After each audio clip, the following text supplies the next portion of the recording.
imperative, it is crucial to give your partner the checklist of PPD and PPA symptoms so y'all are aware of what the signs are, and then what to do. Because my husband didn't get that. What to do if those things come on. Like the things you don't say. Hey, it's all in your head. I don't know what to do. It's all in your head. Go get some rest.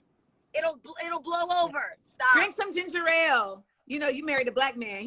I know his mama was like, drink some ginger ale, Jeannie. It'll be fine. It was actually Vicks Vapor Rub for him. Guys, these comments are the blowing me away. Let me find out Jeezy is from Grenada, because that is the Caribbean fix for everything. Put a little Vicks on it. Same with Adrian. I know. Vicks Vapor Rub on everything. Oh, you broke your arm bike riding? Let me get some Vicks Vapor Rub. Yes. Vivaporum for everything. Broken heart, póntelo aquí. A little bit, Vivaporum. You'll be straight. Like what? Somebody out here, guys, you guys are not reading these comments. Somebody said you got to gargle with vinegar after you give birth because the fetus drains you of all the enamel. I'm blown away. Somebody said my teeth went to hell. I lost 3 teeth. I believe it. I believe all of it. You lost 3 teeth? That's like being in prison and having poor dental care. Like, I dated a nigga who lost teeth in prison. But that's like a whole other thing. That's another conversation. This is crazy. Wait, but don't make me segue to your ex in jail. Don't make me segue. Oh, that is good. What? I want to know about that. Don't make me segue to that story because I want to know about that ex. But let me tell you, like when he was out of jail, I was like, I have a great dentist. We went to the dentist. The dentist was like, the fuck is wrong with your mouth? She was like, what happened? And then somebody said on here, pregnancy is prison. I'm done. Wait, Adrian, tell us about. Someone was asking for you to tell us about. Finish telling us about the woods, the camping. Okay, so we came together for camp.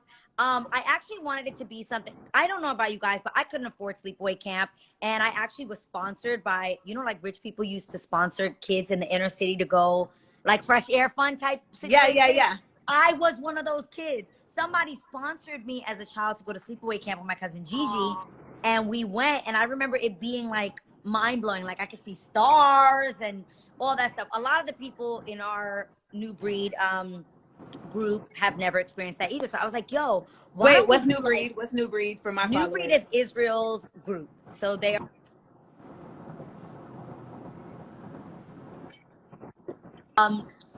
New Breed is Israel's group. So he's in a group called Israel and New Breed. I get to be a part of New Breed now.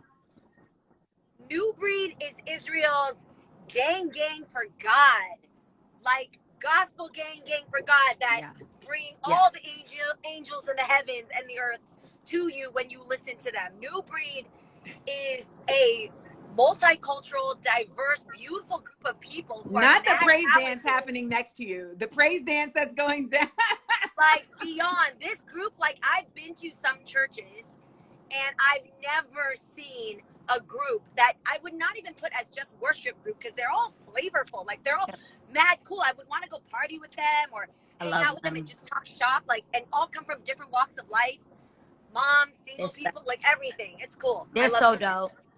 Yeah. So that's New Breed. It is a multicultural spot. Like literally, I was teaching them coritos this week. Like we recorded an album live from summer camp pretty much. Like it was like we're talking slip and slide. I think it was a 500-meter slide. We did water gun fights. We did, we had sip and paint, because Jesus' first miracle was turning water into wine. You a mess. Okay. We had facials, massages, hair braiding. Oh, wow. Girls was like, yes, braid me up. What else? It was so much fun. And more than anything, we got to spend time together and have like real conversations. Like Jeannie talking about postpartum, like it was that. We did hikes and walks and we talk about like what's going on in your life. Like, how can I pray for you? How can I be there for you? I think we don't have enough of that sense of community, especially as believers. Like, I think so many people want to be judgmental. And instead, if you are going through something, that's when I should get closer to you, not when I should kick you to the curb. Yes. And that Facts. is necessary. If you tell me, yo, I'm sleeping with homeboy and we going through, I shouldn't be like, and kick you to the curb. I should lean in and help you Right. navigate that and be there for you with whatever you're going through. You Yeah. like, And I'm that's sleeping with a important to dude have. who lost all his teeth in jail. I need like guidance, No. like support. Let me pray for Support you. me, New Breed. Let me pray for him and his teeth. Yes. Yes. Lift you up. Lift So that's you what it was. up. No, Yeah. and you know, y'all lift me up. We were like, you know what? We're gonna get on a live Yes. and show love because there's not, like you said, there's not enough camaraderie and fellowship within like religious Women. spaces, but And there's not women. enough of that in general. In women, for 100%. sure. In women. In a group of women. 100%. On it, and you know, I 100%. feel like there's so much you can do to just talk about things, but being demonstrative is like the best way. You know what I'm saying? Like to show up is to just do it. And what do they say? Actions speak louder than words. And we wanted to show y'all like niggas really talk. Like we know each other. We be on It's group like- chats sending random photos of random things. But I think especially what you're saying right now is it's important to show up and not just be that, but to be an example of that. And I think for us in a situation where we were like, there was some wrong done here. I wasn't on Instagram. Jeannie was the first one to see it. And she sent it to me, obviously, the finale of the reel and you being left out. And we were like, this is wrong. And Jeannie's like, what do we do? What do we do? We were not aware of this. And this is obviously not okay. And I said, call Amanda right now. Like, let's FaceTime her right now. Like, let's have the conversation with her. And that's where it begins. Like, you can't let somebody feel whack and not reach out. That's just who we are and who people should be in general. Yeah, number one first is friends first. Always. First part of that is like, I thought about your feelings. I was like, oh man, like that doesn't feel good to be left out of anything. And number two, I wouldn't want you to think that this was something knowingly done on our behalf, you know? Right. So that's why calling you was so important. And it was important not just to call Adrian, I was like a FaceTime.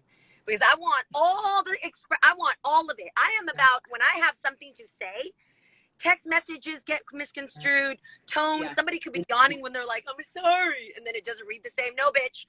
We are here, and we're like, are you okay? Because we didn't know about that, and it was such an emotional day. And honestly, I like when I watched the reel. Like, I the cried reel through the whole thing. Yeah, we were so emotional, and I remember eye contacting with Adrian because really, like, Garcelle's like living her last season. Lonnie's like being COVID safe. So me and Adrian were really giving each other the like eyeballs of like, can you believe this long? So I really missed about half of it. So And it wasn't even crying about it being over.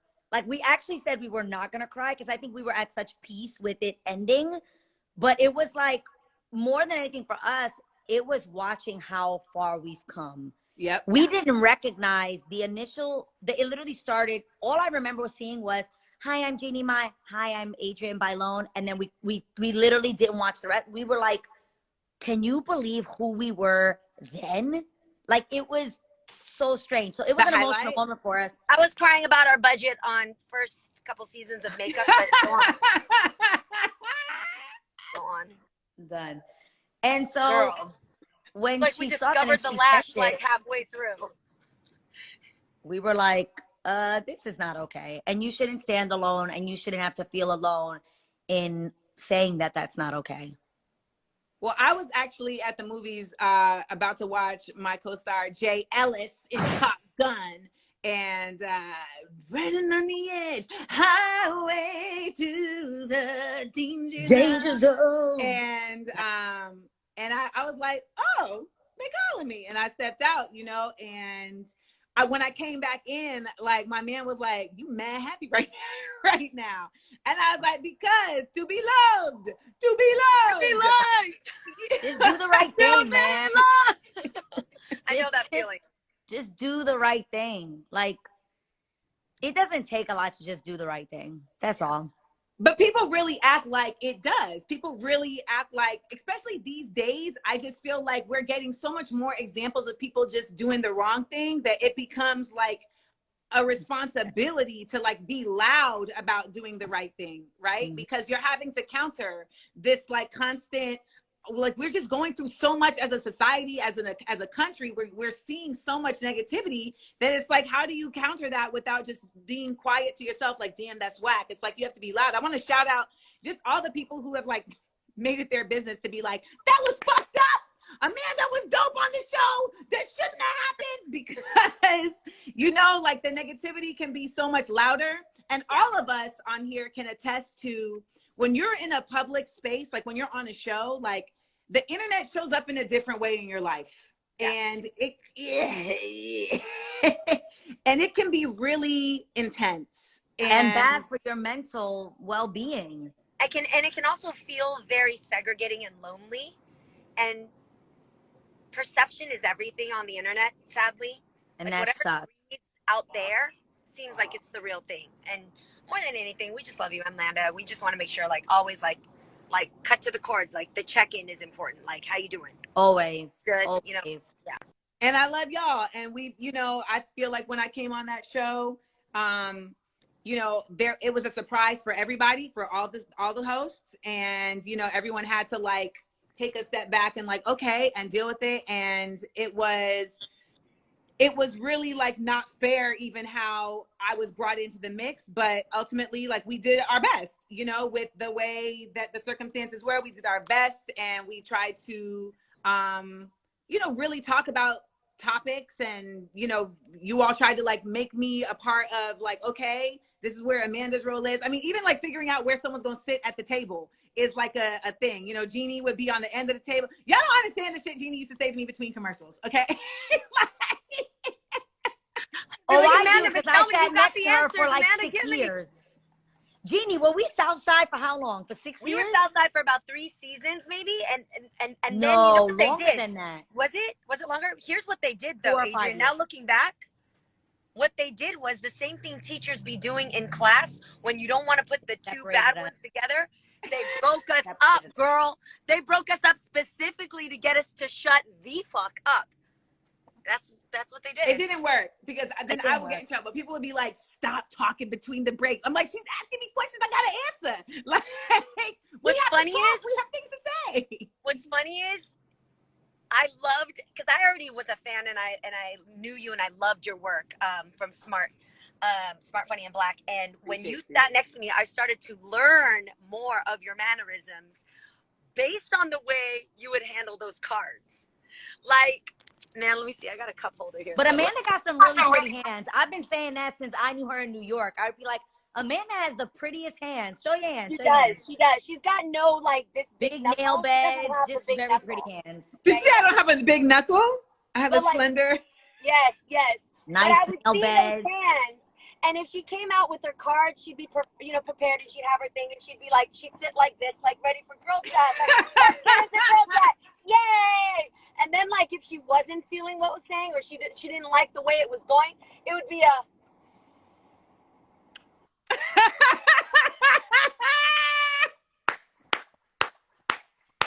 That is so real. That's facts. Straight like, you know. Wait, let you me have get cards my, right now? You have cards right now? Yes. These are different topics from my stand-up, because I'm going on tour. Everybody's watching. I'll be on tour, the Amanda Seales Black Outside Again tour. Go to AmandaSeales.com. I already know. Get your tickets. I'm going. You're going to be in Atlanta. These are some of the things. Yep, you're going to be in Atlanta at the end of fall or something, and I'm going to try to make it. Yep. Yes. I know you're going to be at the Fox Theater. There. It's the Fox Theater Yep. or something like Smart, that. Funny, and Black is going to be at the Fox Theater in Atlanta I be knowing. on October 15th. I be knowing. October 15th. Yes, Jeannie, I'm impressed. Yes, we got to bring Mr. Jenkins through, you know? Got to do it. No, y'all are funny. I never knew that. I mean, you know what's funny too? Is like, people don't understand. Like, we would be talking about things in real time. Like, it's live. You know what I'm saying? Like, when we're talking about these topics, like you've had like a conversation with a producer, but it's still different than like being all together. And then you're like reacting in real time. And people would be like, Amanda and Jeannie are fighting. I'm like, no, Amanda and Jeannie are two passionate people that are talking about the thing that they're talking about. And you just happen to be here seeing it happen. And I'd be like, so y'all don't talk, like y'all don't have any of that in your life? Yes, you do. People also don't realize the comfortability you have to have those conversations. Like you can't debate with somebody like on a certain level if you're not at a comfortability level. I always felt like I could argue with Jeannie because she was somebody I was closest to. And I knew that when it was over, I could be like, I was trying to get my point across. And it would move on. That is the truth, Adrienne. Yeah. In your circle of friends, you already know. Think about when you come into like a party and you keep the conversation like surface, light.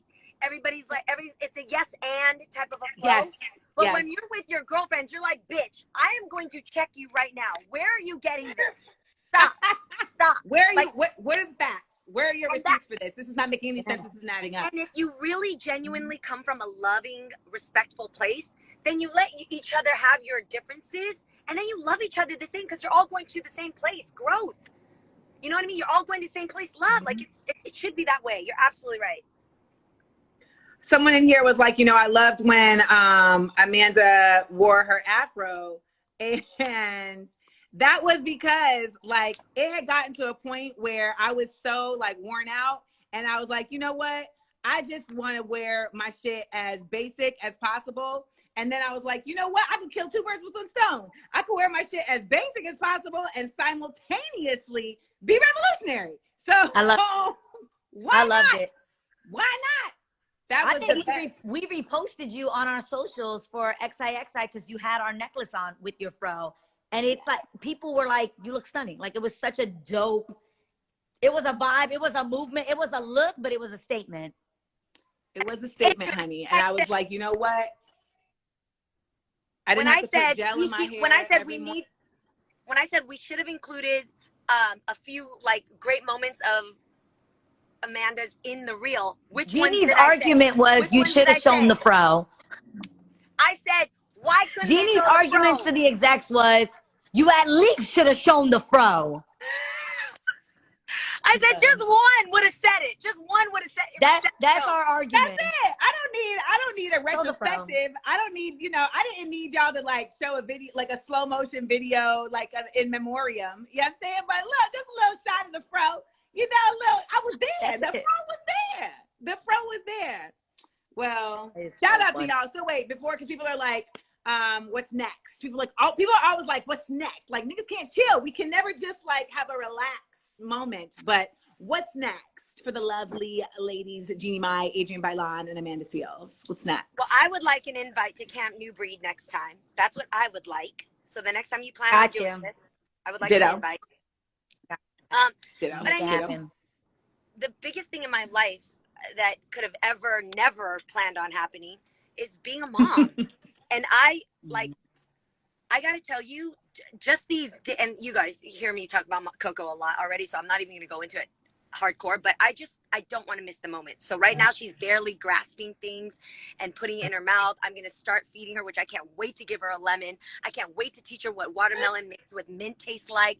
I really want to teach she ain't having any nuggets in her life. We are not going for the kids menu. No nuggets. That's actually, yeah. She's driving through LA. It's janky. Stay with it, Jeannie. It's so janky. LA is so